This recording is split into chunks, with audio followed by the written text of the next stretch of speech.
ঈদের আগের রাত সব ঘরে আলো, হাসি আর নতুন কাপড়ের গন্ধ।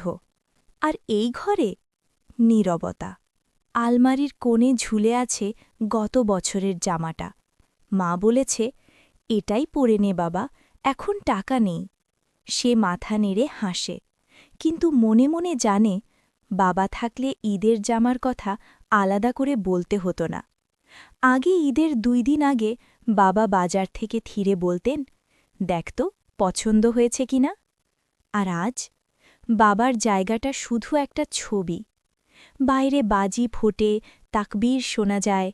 সে আয়নার সামনে দাঁড়িয়ে ভাবে, নতুন কাপড় না পেলেও কষ্টটা হতো না যদি বাবা থাকতেন। ঈদ আসে, যায়, কিন্তু বাবা নেই বলে কিছু ঈদ কখনো নতুন হয় না। বাবা নেই মানে ঈদের দিনেও কিছু একটা কম থেকে যায়।